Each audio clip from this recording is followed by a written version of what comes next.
All right, are we live? Looks like we are good.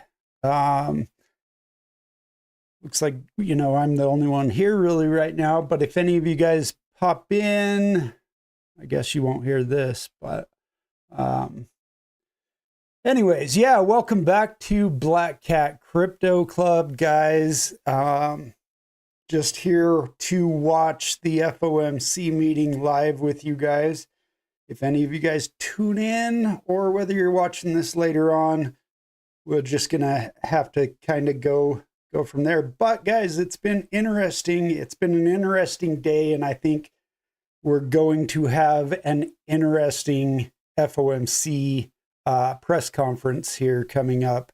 I can just kind of feel that tension or that energy in the market right now. I don't know what it is. But I want to show you guys, yesterday when I when I got on and made my video yesterday, one of the first things I said was I wouldn't be surprised if we have a complete rebound tomorrow, which is today. And we woke up to CPI inflation numbers, and that's exactly what it did, guys. I'm going to jump over to the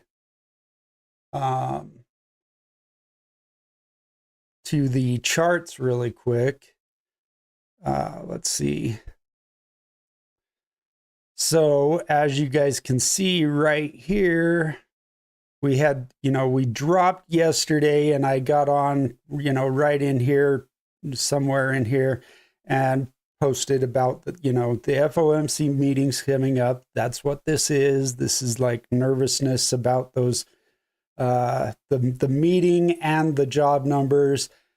But then we had inflation this morning, and that's when we just shot right back up. You guys can see, and this is really interesting because I was looking at the charts, guys, and look at this. Let me get my little drawing thing. But we had this drop, right? And then we recovered a little bit. And then for the rest of the night, we just hung around right in this plateau area.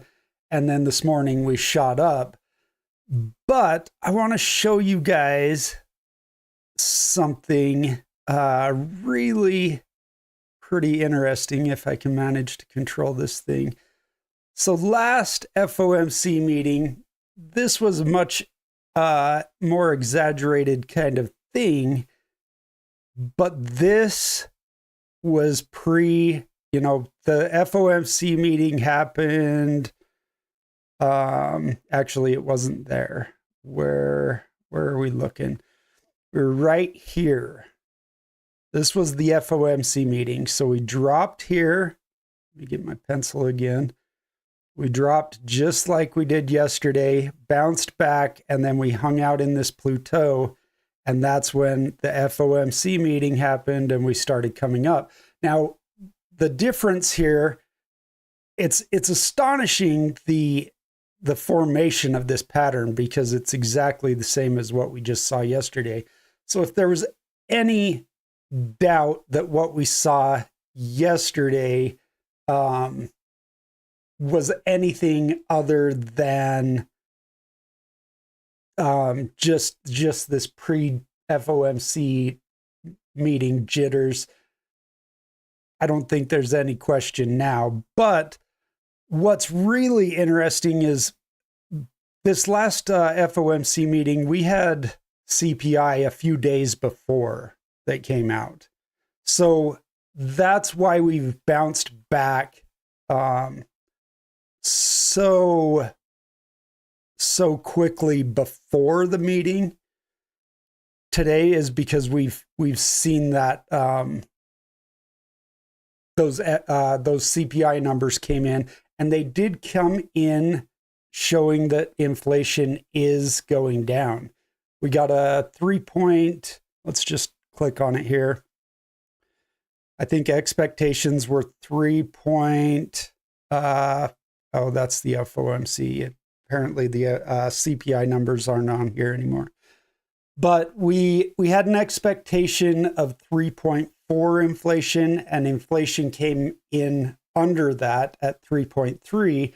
So that's why everybody, just pumped in. It actually looks like we're kind of, I need to get in here a little closer. Just the last hour, we've made a big wick down, back down into the 68 thousands, and we're bouncing back up now. But honestly, guys, I'd be surprised if Powell and the Fed comes out today with anything other than a dovish view.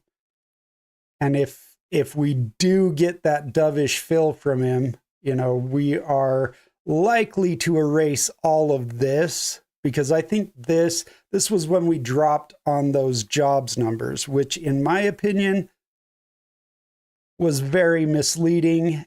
And I think this was a big overreaction on the market's part. So I wouldn't be surprised if we completely erase those losses and just shoot back up to these levels again. Now, depending on how dovish he gets, we could shoot through that into the 72,000s, which once we get to that point, we're liquidating shorts, and we've got those three levels of shorts at 62, 63, and 64 that, once we start breaking through those, it's just propellant. So we'll have to see. It should be exciting. I do want to zoom in on this a little bit more as we watch.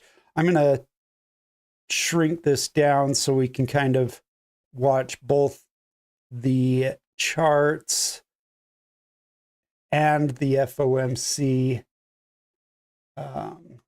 here when they come on.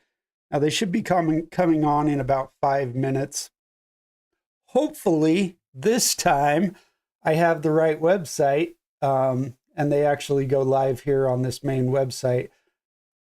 Last time I was sitting for a few minutes thinking, wait, what is going on? They're not even showing, the stage, the pendulum, or the pendulum, whatever it is, the place where Powell speaks and gives his press conference, and ended up having to go to YouTube to get that stream. But this says live at 2:30 p.m. Eastern Time, June 12th, 2024. So we should be on the right page.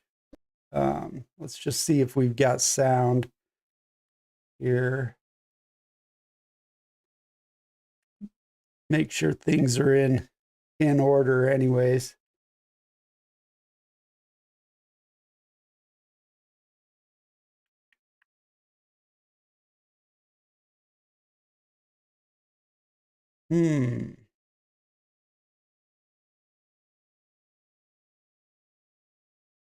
Well, not sure. We'll check back in on that.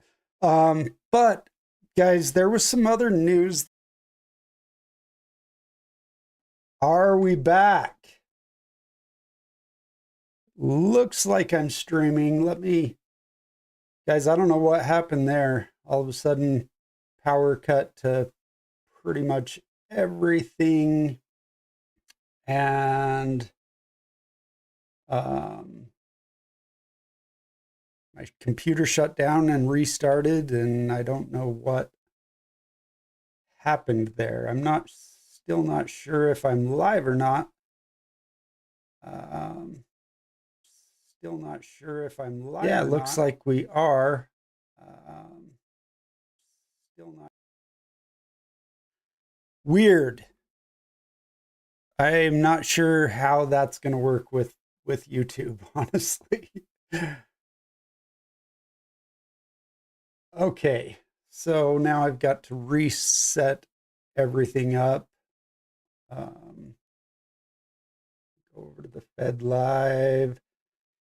They should be coming out here shortly, guys. So we've got music now. Sounds like things are there. Sorry for the technical difficulties, man. Okay, what else did we have? Let's go over here, get this brought up.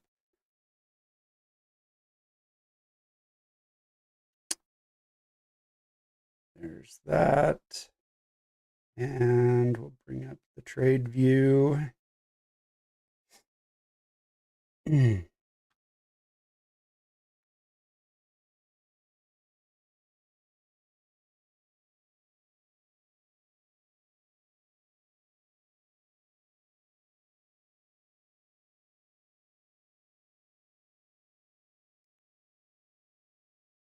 On the daily, let's get it pulled up though.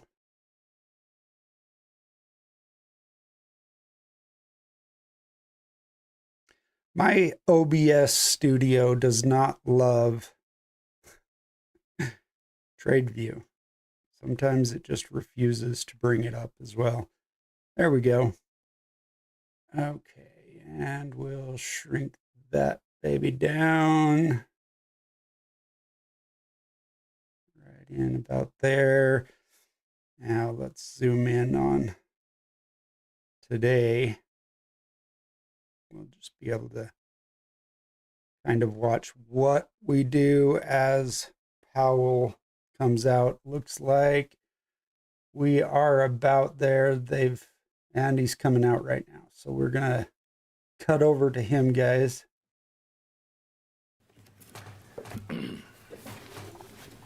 Good afternoon. My colleagues and I remain squarely focused on achieving our dual mandate goals of maximum employment and stable prices for the benefit of the American people. Our economy has made considerable progress toward both goals over the past 2 years. The labor market has come into better balance with continued strong job gains and a low unemployment rate. Inflation has eased substantially from a peak of 7% to 2.7%, but is still too high. We are strongly committed to returning inflation to our 2% goal in support of a strong economy that benefits everyone. Today, the FOMC decided to leave our policy interest rate unchanged and to continue to reduce our securities holdings. We are maintaining our restrictive stance of monetary policy in order to keep demand in line with supply and reduce inflationary pressures. I'll have more to say about monetary policy after briefly reviewing economic developments. Recent indicators suggest that economic activity has continued to expand at a solid pace. Although GDP growth moderated from 3.4% in the fourth quarter of last year to 1.3% in the first quarter, private domestic final purchases, which excludes inventory investment, government spending, and net exports, and usually sends a clearer signal on underlying demand, grew at 2.8% in the first quarter, nearly as strong as the second half of 2023. Growth of consumer spending has slowed from last year's robust pace, but remains solid.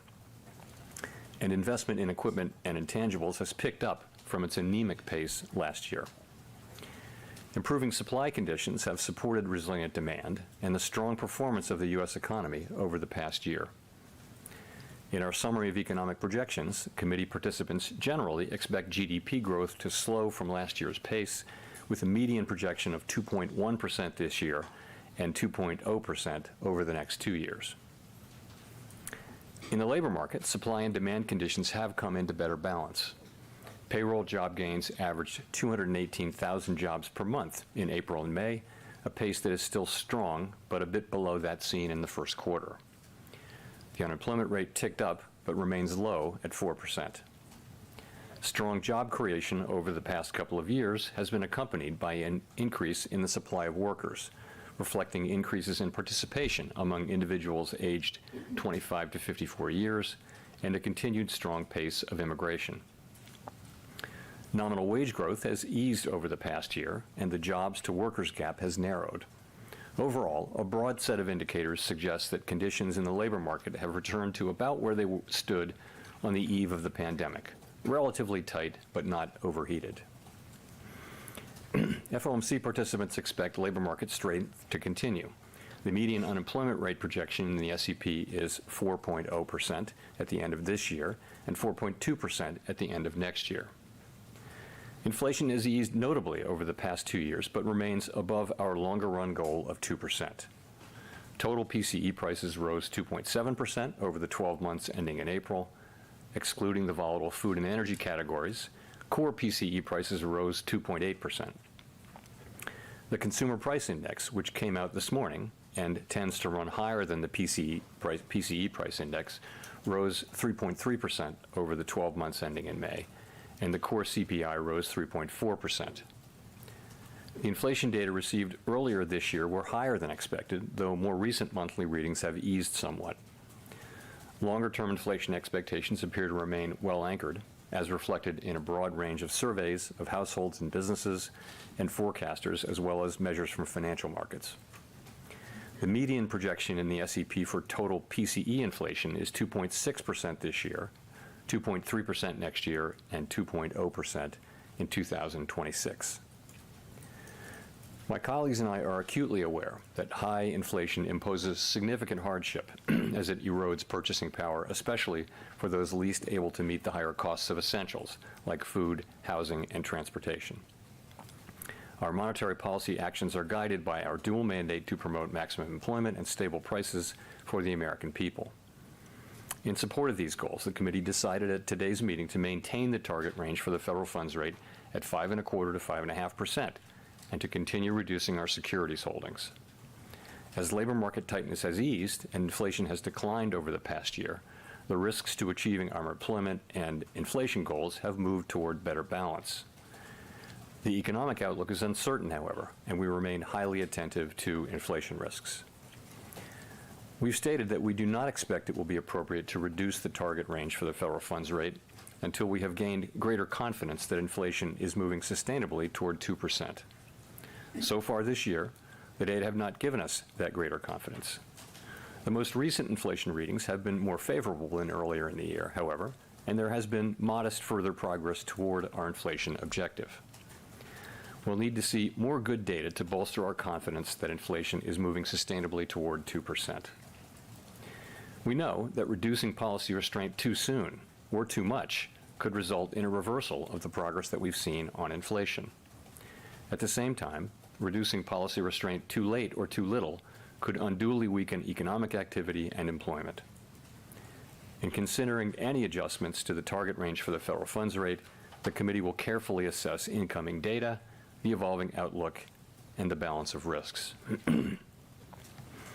In our SEP, FOMC participants wrote down their individual assessments of an appropriate path for the federal funds rate, based on what each participant judges to be the most likely scenario going forward.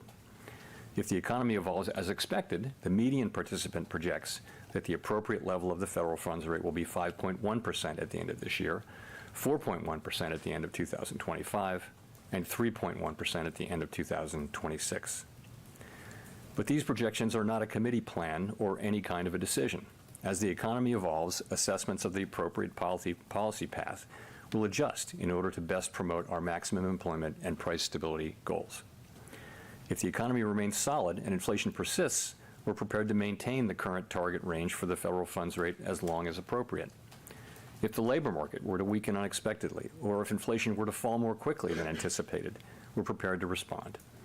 Policy is well positioned to deal with the risks and uncertainties that we face in pursuing both sides of our dual mandate. We'll continue to make our decisions meeting by meeting, based on the totality of the data and its implications for the outlook and the balance of risks. The Fed has been assigned two goals for monetary policy: maximum employment and stable prices. We remain committed to bringing inflation back down to our 2% goal and to keeping longer-term inflation expectations well anchored. Restoring price stability is essential to achieving maximum employment and stable prices over the long run. Our success in delivering on these goals matters to all Americans. We understand that our actions affect communities, families, and businesses across the country.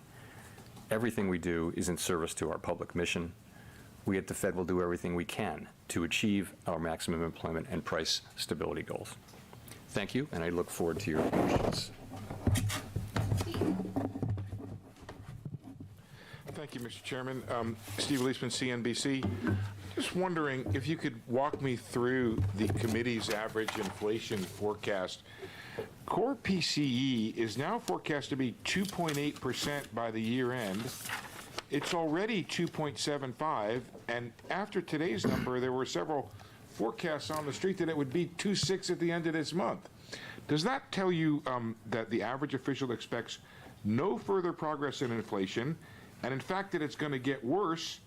And if you have this wrong, doesn't it mean that you could have wrong the outlook for rates there?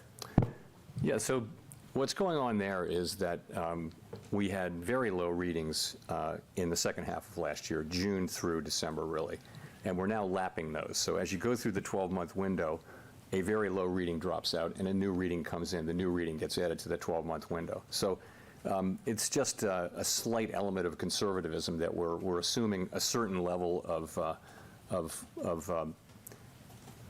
incoming monthly PCE and core PCE numbers. We're assuming, a good but not great numbers. And if you put that on top of where we are now, you get a very slight increase in the 12-month reading. Now, do we have high confidence that that's right? No, it's just a kind of conservative way for forecasting things. If we were to get more readings like today's reading, then of course that wouldn't be the case. So it's just a forecasting device. I think. Let me say that we welcome today's reading and hope for more like that. But if it comes in, just to follow up, it comes in the way you forecast it, it would seem strange for you to be cutting rates at all in context of a rising core PCE. Thank you. Yeah, no, I mean, I think what we said is that we don't think it'll be appropriate to reduce rates and begin to loosen policy until we have more confidence that inflation is moving back down to 2% on a sustainable basis. And that's the test we've applied. I don't know that this rules that in or out. I mean, really, it's a forecast, a fairly conservative forecast, month by month, that would lead to slightly higher 12 months rates by the end of the year. If we get, better ratings than that, then you will see that come down or remain the same. If you're at 2.6, 2.7, that's a really good place to be. It's about the same old tune from Powell. Kind of surprises me that he's a little bit the rate projections. More, I see not a little bit more dovish. 15 of the 19 that are anticipating either one or two cuts this year, fairly evenly split between the two. And so I wonder if you could explain a little bit more the nuances or the differences there. Would 2 or 3 more inflation readings, like the one that we saw this morning, make a September interest rate cut possible? So as far as the SEP part of that is concerned, as you know, I talk to all of the other participants on the FOMC every cycle, and we talk about their summary of economic projections and the their dot plot and everything. And what I hear and see is that people are looking at a range of plausible outcomes, and in many cases they're thinking, I can't really distinguish between two of these. They're so close for me. These are very close calls. But we ask them to write down the most likely one, so they do. And I think as you've said, there's 15 of the 19 are kind of clustered around 1 or 2. So I think I would look at all. I look at all of them as plausible, but I'd look at I think that does tell you kind of what the committee thinks. But what everyone agrees on is it's going to be data dependent. No one brings to this or takes away from it, that is on the committee, a really strong commitment to a particular rate path. It's actually just their forecast, and it's a combination of their forecast and their own reaction function. But again, everyone would say that this is very data dependent, and I don't hold it with high confidence. And I think if you're looking for and don't really think that they're not trying to send a strong signal that this is what I think is the right thing. It's just what they think at a given moment in time, subject to data. In terms of future meetings, we haven't, we don't make decisions about future meetings until we get there.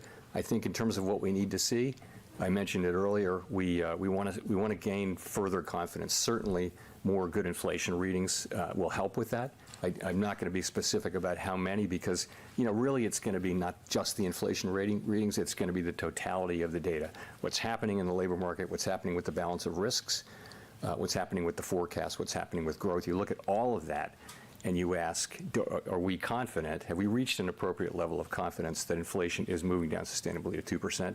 Or alternatively, do we see really unexpected signs of weakness in the labor market that would call for a response, which is another thing that could happen. But again, we don't see that. And we see today's report as progress and as, building confidence, but we don't see ourselves as having the confidence that would warrant beginning to loosen policy at this time. And if I could quickly follow up, did you or any of your colleagues change your interest rate projections after 8:30 or whenever you got the inflation numbers today? So this happens too often, but it does happen. It just is, data came, I think it happened a few meetings ago. So when that happens, when there's an important data print during the meeting, first day or second day, what we do is we make sure people remember that they have the ability to update. We tell them how to do that. And some people do, some people don't, most people don't. And I'm not going to get into the specifics, but you have the ability to do that. So that what's in the SEP actually does reflect the data that we got today, to the extent you can, reflect it in one day. I think we'll see PPI tomorrow. We'll know more about the PCE reading as the month goes on, but the initial CPI reading and its, kind of first level translation to PCE, we did have this morning. We were briefed about it, and people were able to consider whether they should make changes. And as I said, some people generally do, but most people generally don't. John Allen. Hi, Chair Powell, Janelle Marte from Bloomberg. As you noted, the labor market is now in many ways back to where it was before the pandemic. I wondered if you could comment on how officials are viewing that. So do you think that there still needs to be more cooling in the labor market to bring inflation all the way down to 2%? Or is there any sense that maybe the labor market is more vulnerable now to higher rates now that many of those imbalances have eased? Sure. So by so many measures, the labor market was kind of overheated 2 years ago, and we've seen it gradually move back into much better balance between supply and demand. So what have we seen? We've seen labor force supply come up quite a bit through immigration and through recovering participation. That's ongoing mostly now through the immigration channel, but still we've had some increases in prime age labor force. In terms of on the demand side, we've seen quits moving down. We've seen job openings moving down. We've seen wage increases moving from very, very high levels a couple of years ago back down to more sustainable levels. We have seen unemployment creep up now 0.6 over the course of a year or so, very, very gradually. So you put all that together, what you have is still low unemployment, still 4% unemployment, historically low. But it's moved up a little bit. It's softened a bit, and that's an important statistic. But more than that, you've got strong job creation. You have payroll jobs still coming in strong, even though there's an argument that they may be a bit overstated, but still they're strong. So that's what we see. We watch the labor market. They're not only overstated, but they're part-time. The labor market very carefully, and that's what we see. We see gradual cooling, gradual moving. I hope somebody grills in on that. We're monitoring carefully for signs of something more than that, but we really don't see that. As a quick follow-up, the surveys that make up the jobs report are showing different tales. There's been some divergence, especially we saw in the last report that we got on Friday. So how do you interpret that, and how does it change your view on the labor market? So sometimes you can't reconcile the differences. You just have to look at it and try to understand. And that's why it always makes sense to look at a series, in 3, 6, and 12 months of things rather than just one report. But you're right to point to the last report where there were job losses in the household survey, job gains, big job gains in the establishment survey. So, we're left with ambiguous results, and we have to deal with that uncertainty around data. Nonetheless, the overall picture is one of a strong and gradually cooling, gradually rebalancing labor market. Job openings, while they've come way down, are still, greater than the number of unemployed people. The jobs workers gap is still a significantly positive number, greater than it was before the pandemic. So overall, we're looking at what is still a very strong labor market, but not the superheated labor market of 2 years ago, or even 1 year ago. Thanks, Chair Powell. Neil Irwin with Axios. Back on the rates path, the SEP showed quite a large shift of rate cut expectations relative to March. That's a period in which the economic data flow hasn't been that dramatic a shift. Can you provide some color on what changed in attitudes on the committee over the last 3 months to see a much shallower path of rate cuts this year? Yeah, the big thing that changed was the inflation forecast. So the inflation forecast moved up several tenths for the end of the year. And as I mentioned earlier in the, what did we take away from this? We had really good inflation data in the second half of last year, then kind of a pause in progress in the first quarter. And what we took away from that was that it's probably going to take longer to get the confidence that we need to begin to loosen policy. So the sense of that is that rate cuts that might have taken place this year, take place next year. You know, there are fewer rate cuts in the median this year, but there's one more next year. So if you look at year-end 2025 and 26, you're almost exactly where you would have been. Just it's moved later because of that progress. Now you get different data today. So we'll have to see where the data light the way. You know, the economy has repeatedly surprised forecasters in both directions, and today was certainly a better inflation report than almost anybody expected. And we'll just have to see what the incoming data flow brings and how that affects the outlook in the. So I'm going to mute him for a second. The question before that the girl asked, that the lady asked, she asked about the labor market, and he was saying that the household survey came in and wasn't reconciling against the establishment survey. And I feel like he's missed the plot on that, because what the establishment survey does is they ask how many jobs companies have made in the last however long month or whatever. What the household survey does was they call people and they just ask, are you employed? Are you employed or not? And whether it's part-time or full-time. And so the reason that those two diverge sometimes is because in the establishment survey, every job is counted the same, whether it's part-time or full-time. But when you look at the household surveys, you can have the same kind of employment with less labor going on because people are moving from full-time to part-time, or they're holding more than one job. So I don't know. We'll jump back over to him now. Very low by recent history measures. Now, we can't really know that.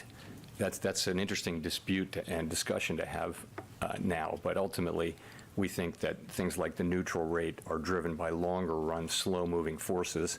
And there's a really good question about whether those really have changed, or whether instead rates and the economy are experiencing a series of persistent but ultimately temporary shocks. That's been the debate, and we can't know. But in the meantime, we're making policy with the economy that we have, with the distortions that we have. And I also, to your other point, I think it is the case that as time has gone by, the question of how restrictive is policy has become one that everyone's asking, and we're asking it too. And my answer has been that policy is restrictive. The question of whether it's sufficiently restrictive is going to be one we know over time. But I think for the reasons I talked about at the last press conference and other places, I think the evidence is pretty clear that policy is restrictive and is having the effects that we would hope for. Well, thanks, Chair Powell. Howard Schneider with Reuters. Just to carry that a little further, should we read this as a conclusion, the combination of tipping to one cut this year and acknowledging further progress on inflation as kind of a mark to market on the level of restrictiveness that you need, that you in fact have concluded that you weren't quite there yet? I'd be reluctant to try to draw that conclusion. I think this is about, looking at the incoming data and asking how much progress are we making on inflation and how is the rest of the economy doing? Is the labor market still strong? That's what we're thinking about. You can translate it into the language you're talking about, but to me the focus is more on we have a goal which is price stability, another goal which is maximum employment. How are we doing there? We think we've got a good, strong labor market still. We think we've been making progress toward the price stability goal, and then for a while there was a pause, and we look at today's thing and we think, well, that's a good reading, and we hope we get more like that. And in the meantime, we're asking, is our policy stance about right? And we think yes, it's about right. We're prepared to adjust it as appropriate, but we think we're getting the things that we would want to get, broadly speaking. And that's why we've been at this policy right now for almost a year. So just to follow up on that, I think one curious thing here is you've got now this restrictive policy in place and virtually no change in any of the major things for all of this year. You've got growth that stays above long-run potential throughout the forecast period, unemployment that never goes above the long-run estimate, right, of 4.2. So this isn't a story of slack improving inflation. So where's the improvement in inflation coming from that it's going to pick up pace so much in 2025? Well, it's been coming. Where's it been coming from? We'll start with that.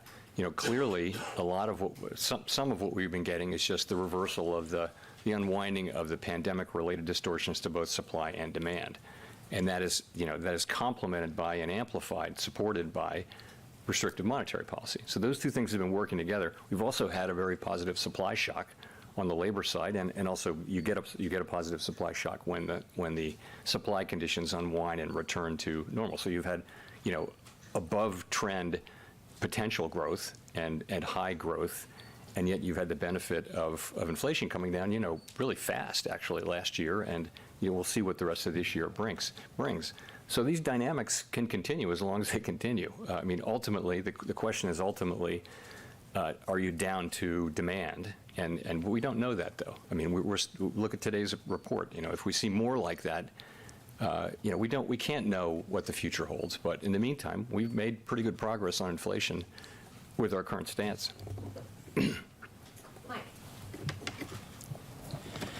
Michael McKee from Bloomberg Radio and Television.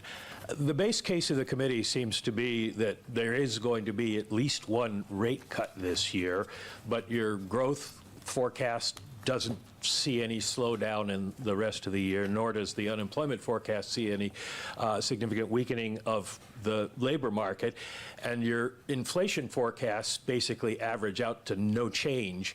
So if at the end of the year there is no change from conditions now, why would you anticipate cutting rates? What would be the That's point a good question. for a rate cut? Well, we think policy is restrictive, and we think ultimately that if you just set policy at a restrictive level, eventually you will see real weakening in the economy. So that's always been the thought. But they're not. Since we raised rates this far, we've always been pointing to cuts at a certain point, not to eliminate the possibility of hikes, but no one has that as their base case. So no one on the committee does. So that's how we think about it, and that's what we've been getting. That's what we've been getting is good progress on inflation, with growth at a good level, and with a strong labor market. Now, ultimately, we think rates will have to come down to continue to support that, but so far they haven't had to, and that's why we're watching so carefully for signs of weakness. We don't really see that. We kind of see what we wanted to see, which was gradual cooling in demand, gradual rebalancing in the labor market while we're continuing to make progress on inflation. So we're getting good results here. Well, to follow up, is there any kind of concern for the housing industry or financial stability, banks, in leaving rates where they are for too long at this point? Yes, I like this guy. The housing situation is a complicated one, and you can see that's a place where rates are really having a significant effect. Ultimately, the best thing we can do for the housing market is to bring inflation down so that we can bring rates down so that the housing market can continue to normalize. There will still be a national housing shortage, as there was before the pandemic. There will still be one, but the distortions that we see now with lock-ins and things like that, low mortgages. In terms of banks, the banking system has been, solid, strong, well-capitalized, lending. We've seen good performance by the banks. We had the turmoil early The last year. FDIC Banks have been disagrees with focusing you, on, bud. bringing up their liquidity, bringing up their capital, and having a risk management plans in place. So the banking system, seems to be in good shape. I mean, what do you expect? Like, he's not going to say anything bad about the banking system, obviously. Thanks. Chris Ruge. And maybe Associated that's what we Press. should I have was expected wondering, with the labor if we market can as well. I don't know. On inflation, if you can tell us a little more about where you see inflationary pressure in the economy. You mentioned labor markets coming into better balance, and inflation expectations appear to be well anchored. You're seeing, anecdotal stories of the large chains like Walmart and Target are announcing price cuts. McDonald's announcing a $5 meal deal. So, people may still be unhappy about prices at the grocery store, but it doesn't seem like there's a lot of inflationary pressure left in this economy. I wonder if you could tell us more So about I think it's true that inflationary pressures have come down, but we're still getting high inflation readings. So, and I think you can see it in various places. In some parts of non-housing services, you see elevated inflation still, and that's probably it could be to do with wages. Goods prices have kind of fluctuated. There's been a surprising increase in import prices on goods, which is kind of hard to understand, and we've taken some signal from that. But and of course, housing services, you're continuing to see high readings there. To some extent, that's catch-up inflation from earlier pressures. But I mean, overall, you're right. Inflationary pressures have come down. As I mentioned, the labor market has come into better balance. Wages are still running, I would say, above a sustainable path, which would be that of trend inflation and trend productivity. You're still seeing wage increases moving above that. We haven't thought of wages as being the principal, cause of inflation, but at the same time, getting back to 2% inflation is likely to require return to a more sustainable level, which is somewhat below the current level of increases in the aggregate. Rachel. Hi, Chair Powell, Rachel Siegel from the Washington Post. Thanks for taking our questions. There's obviously a lot of focus on how many cuts could be expected this year, but can you give us a sense of what one cut by the end of the year would actually do to the economy, what you think would be a meaningful difference if there was a cut by the end of the year, or even two?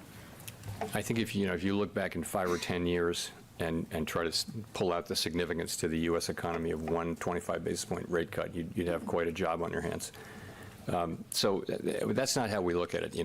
Really the whole rate path matters, and I do continue to think that when we do start to loosen policy, that will show up in a significant loosening in financial market conditions, and the market will price in what it prices in. I have no way of saying, we're not at that stage, so I don't know what we'll be thinking about at that time. But it's a consequential decision for the economy, and you want to get it right. And fortunately, we have a strong economy, and we have the ability to approach this question carefully, and we will approach it carefully while we're very much keeping an eye on downside economic risks should they emerge. And you've been talking about this clear sense that it's just going to take longer to have the confidence that's needed for rate cuts. Is there something about what happened in the first couple of months of the year that you're seeing differently now with more time or hindsight? Do you still characterize it as expected bumpiness or something more lasting that is affecting your policy for the rest of the year? We always want to avoid the tendency to dismiss the parts of inflation that we don't like and just make it go away. But we had a quarter where inflation was running higher, and yes, I could stand here and say it's stuff we shouldn't have taken signal from, but it is what it is. You have to, low inflation is low inflation, high inflation. So if you have a quarter where it's higher, we tried not to take signal from the first couple of months, but we got a third month, and we said, okay, the signal we're taking is that we think it's going to take longer to get confidence that inflation is moving sustainably on 2%. That's what we said. I think that was the right thing to do. I still think that's the right thing to do. Now we have today's inflation reading, which is very different, very much more positive. we're going to have to see what the trend is, what's going to be the data going forward. We're looking for something that gives us confidence that inflation is moving sustainably down to 2%. And readings like today's, that's a step in the right direction, but one reading isn't. It's only one reading. You don't want to be too motivated by any single data point. Jolene. Hi, Chair Powell. Thank you for taking our questions. I'm Jolene Kent with CBS News. What's your message to Americans who are seeing encouraging economic data but don't feel good about this economy? I don't think anyone knows, has a definitive answer why people are not as happy about the economy as they might be. And we don't tell people how they should think or feel about the economy. That's not our job. People experience what they experience. All I can tell you is what the data show, which is we've got an economy that's growing at a solid pace. We've got a very strong labor market with unemployment at 4%. It's been a long time since we've had a long stretch of time with unemployment at or below 4%, very long time. We had a period of high inflation. Inflation has come down really significantly, and we're doing everything we can to bring that inflationary episode fully to a halt and fully restore price stability. We're confident that we'll get there. And in the meantime, it's going to be painful for people, but the ultimate pain would be a period of a long period of high inflation. It is people who, lower income people who are at the margins of the economy who have the worst experience, who experience the most pain from inflation. So, it's for those people, because they don't have Americans, assets. particularly for those people that we're doing everything we can to bring inflation back down under control. As just a quick Check to follow-up here, check, you've and indicated their one wealth- interest rate or cut their sometime this year, and I know you wage don't and have a everything crystal is ball up there, but inflated a lot away. of people are watching and see, borrowing money remains very expensive. For everybody who's out there waiting on a rate cut, about when can consumers expect some relief? Well, I don't have a precise date for you, but what we said is that we want to make sure that we're confident that inflation is actually moving back down to 2%. And when we are, then we can look at loosening policy.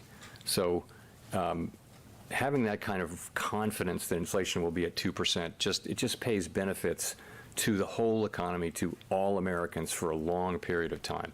We had that period for a very long time.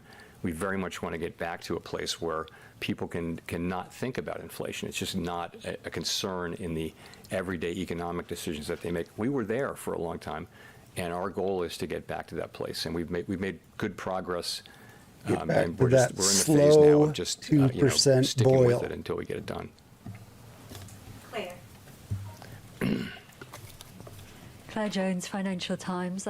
Just drawing on the change in the statement on there being modest further progress on inflation. Halfway, through the year and after today's CPI release, what have you and other committee members found that has been particularly encouraging to you?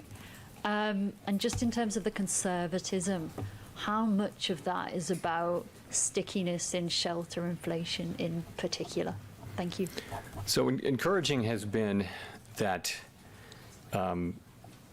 growth, the growth clearly that we had last year, and particularly the second half of last year, and we continue to see still strong growth, or solid growth this year. That's been very encouraging. If you go back a year, there was a real concern about, very much slowing growth and a recession. Many forecasters had that. And that's not what happened. Instead, the U.S. is, anyway, and it's in sharp distinction with many other advanced economies around the world. So that's been encouraging. I would say that today's inflation report is encouraging, but it comes after, several your reports that were not so encouraging. You ask about,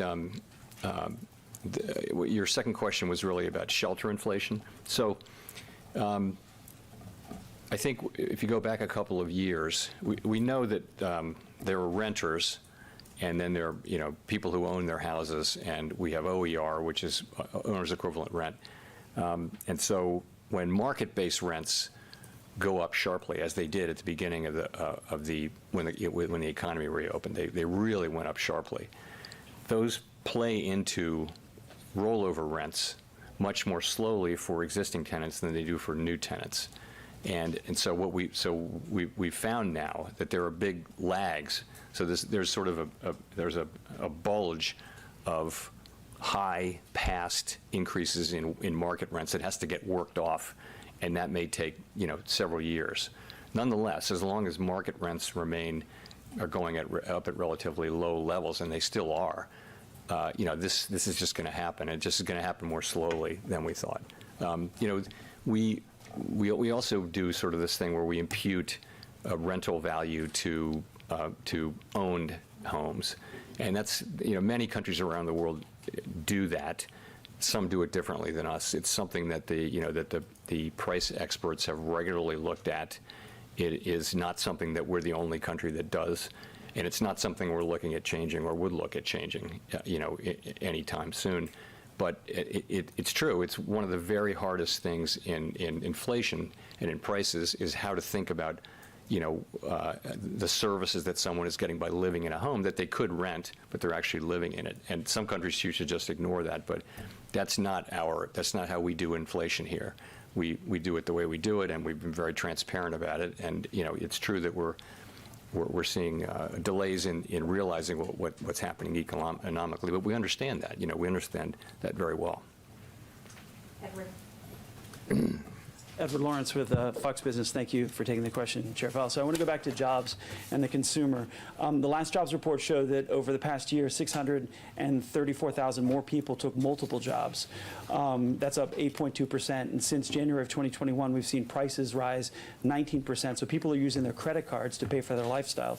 What pressure points will signal to you that the slowing economy could maybe break companies in terms of hiring or break the consumer in terms of spending?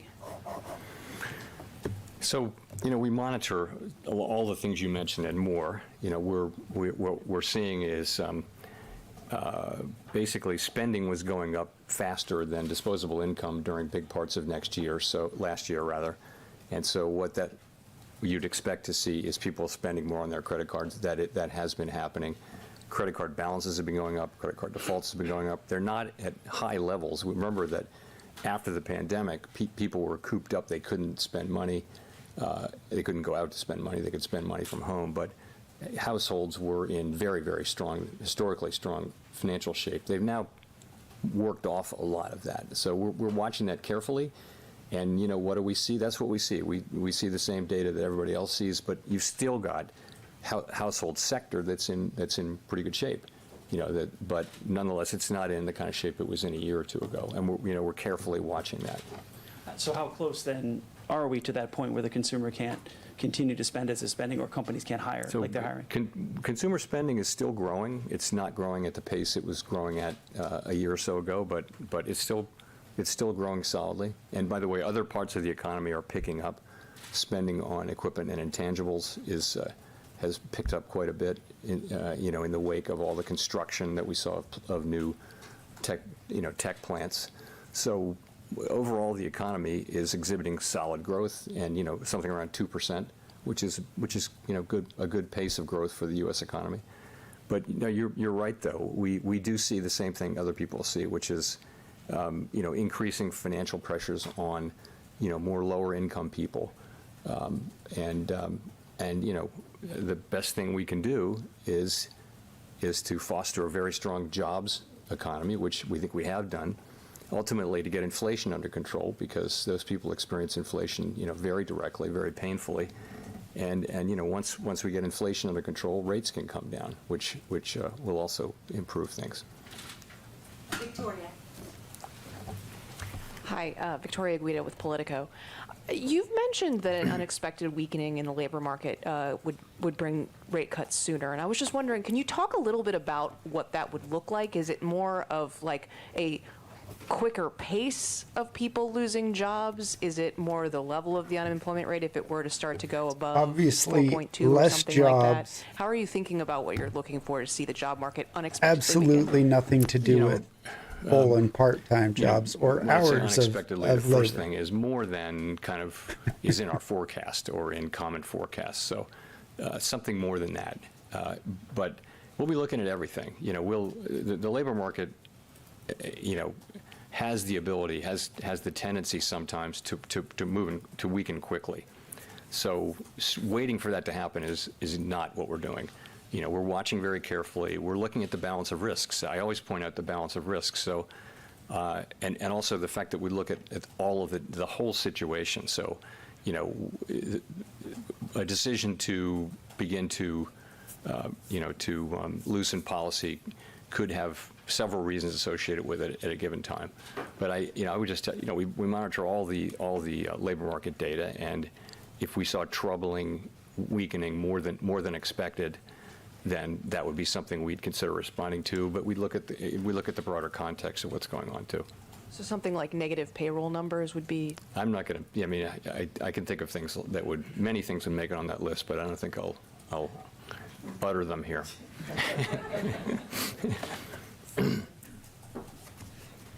Thank you, Chair Powell. Simon Urbanovich with The Economist. May I ask, you mentioned with the slightly higher PCE readings earlier this year that it wasn't 1 or 2 months, but 3 months that tipped you to be a bit more cautious in the rate outlook. Should we take from that, it looks like May will be quite good for PCE as it was for CPI. Does that imply that kind of 2 more good months would reinstill the confidence that rate cuts could be coming sooner than you currently project? I don't actually have that kind of mechanical thing in my thinking. I get that, as many good ones as we had bad ones, but no, it's not like that. It's the whole, it's going to be the totality of the data. The labor market data, the growth data, in terms of inflation, you'd want to see real progress that builds your confidence that we are on a path down to 2%. And I don't want to try to give you specific numbers of things, because that points to dates, and I just don't think we're not at a point of being able to do that. Kosuke. Thank you for doing this. I'm Kosuke Takami with Nikkei. I would like to know about the impact of stronger dollar on U.S. economic growth and prices. And I have no doubt that the market should determine the exchange rate, but Japan and some emerging markets are suffering from the strong dollar. So I want to know if it is having a positive impact on U.S. economy in total. Thank you. So we don't, actually it's our finance ministry, the Treasury Department, that has a responsibility for thinking about and if it sees fit, doing things about the level of the dollar. So for us, it's just another financial variable, and you're right, the dollar has been, has exhibited some strength over the course of the last year or so because the U.S. economy is very strong. We don't think of it as benefiting or hurting the U.S. We don't manage the level of the dollar. That's not our job. It's not, and for our economy, what we're trying to foster is maximum employment and price stability, and we feel like we've made good progress on both of those goals over the course of the past year. Jennifer. Thank you, Chair Powell. Jennifer Schonberger with Yahoo Finance. This is the dollar. You said you would cut rates before inflation falls to 2%. You're April. forecasting inflation to end the year at 2.8% on core PCE, Not a or at great chart. 2.8%, of course, on core PCE. Right now, you said the inflation forecast is conservative, and that if you got 2.6 to 2.7 on PCE, that would be a good place to be. You also indicated the job market has mostly normalized. So why not cut rates this summer just once, you're well above neutral, to try to preserve the soft landing rather than risking waiting too long in the quest for confidence for inflation? So we're well aware of the two-sided risks here. Let me just say, we understand that if we wait too long, that could come at the cost of economic activity, of employment, of the expansion.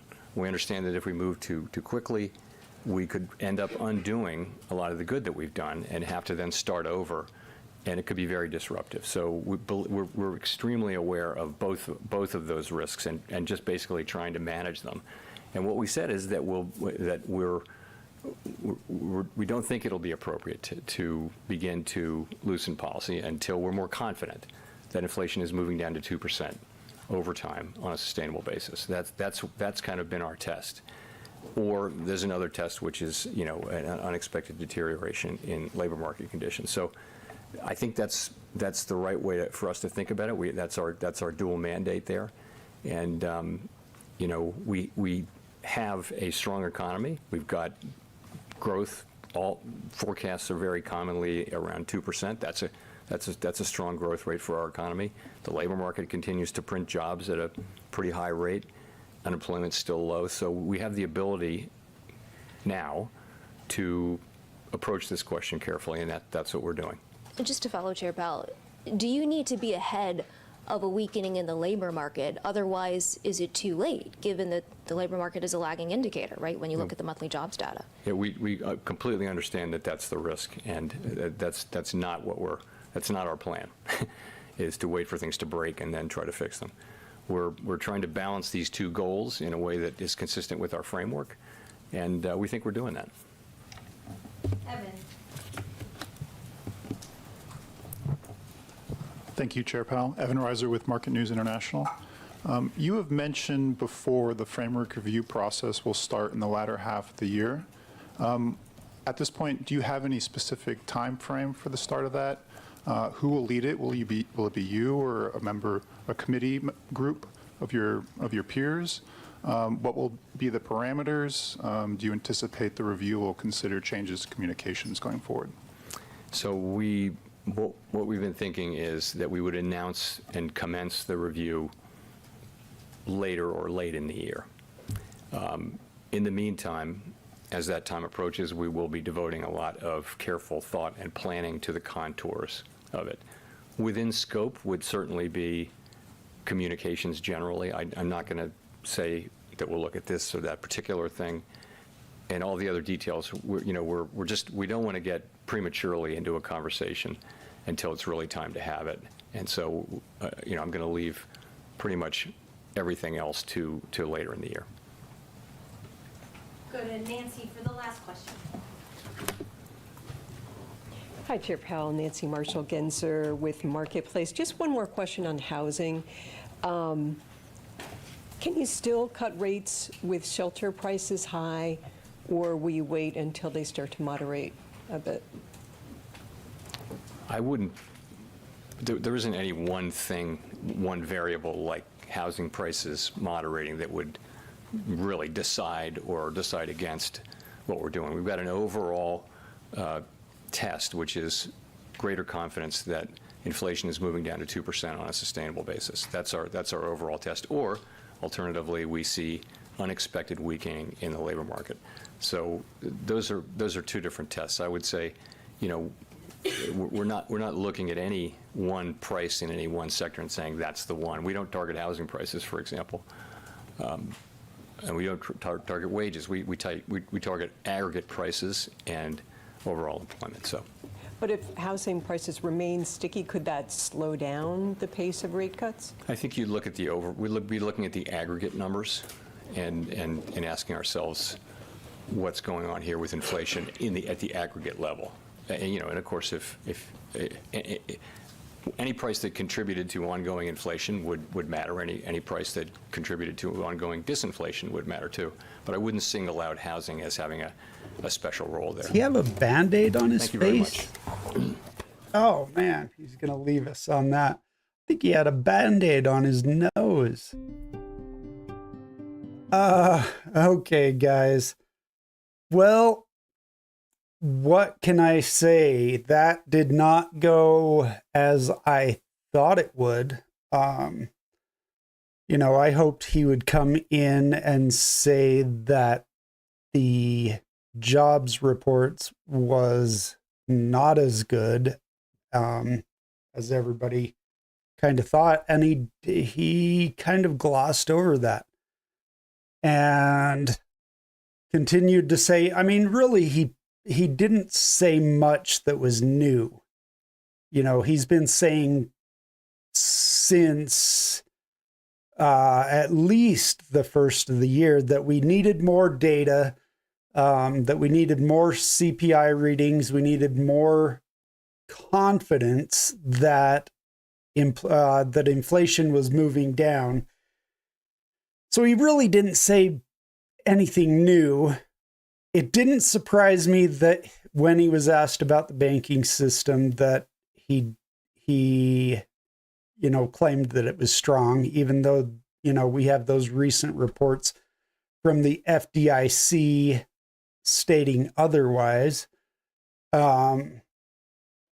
So that doesn't surprise me. The one part that really did surprise me, though, that, you know, he seemed like he took the same stance on the labor market that he does the banking market, which is this kind of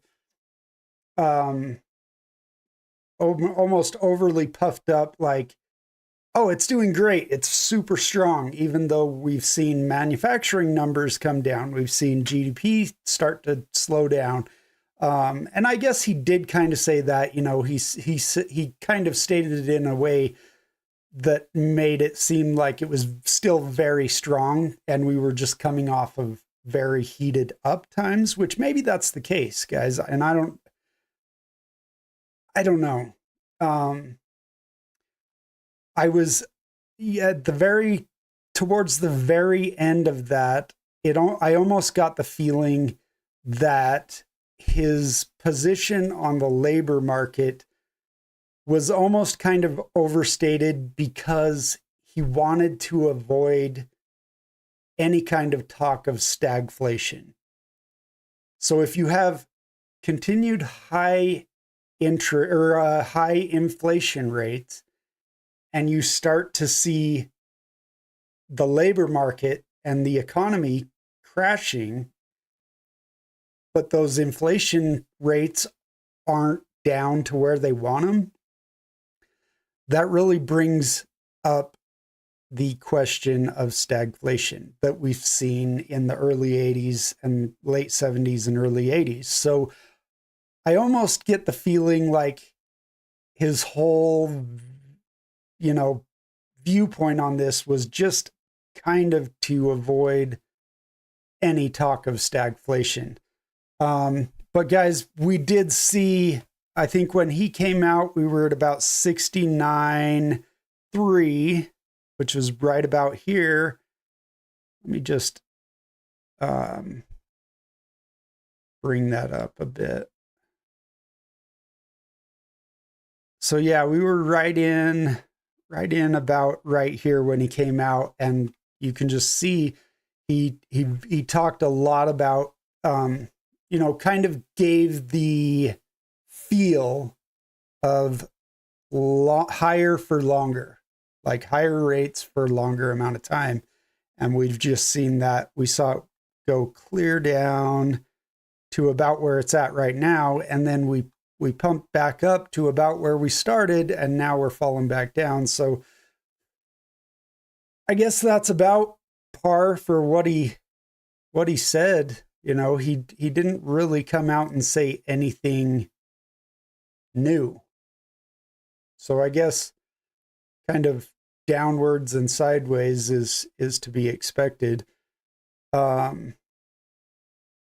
think he's wrong on the labor side, but really, guys, when it boils, what it all boils down to, and what he was saying right there was, inflation hurts the lower class the most. Because, you know, like I've been saying on this channel for a while, if you don't have assets, if you don't have enough money to actually invest in assets, then inflation kills you the hardest.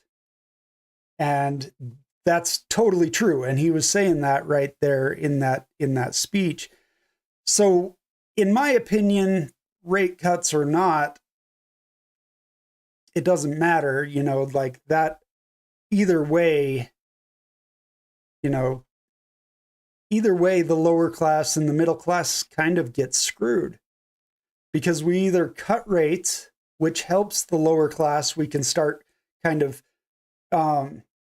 you know, we can finance our debt cheaper, right? So that benefits the lower and middle classes. But when we lower rates, inflation goes up, and that kills the lower class. So whether we keep rates higher or we come down and inflation goes up, it's kind of a losing game. So I don't know, guys. it's a wild system that we've got going here, you know.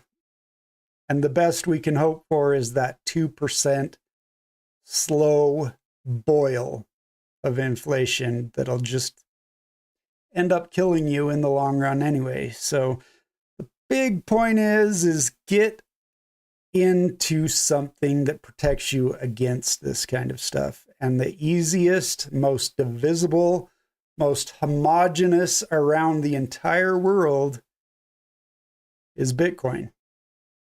So, guys, I am going to be done with that. We'll have to watch what Bitcoin does in the next few days, but I'm sure I'll be back on in the next few days, and we'll kind of go from there. Thanks for watching. Thanks for tuning in, and I will see you guys in the next video. Bye.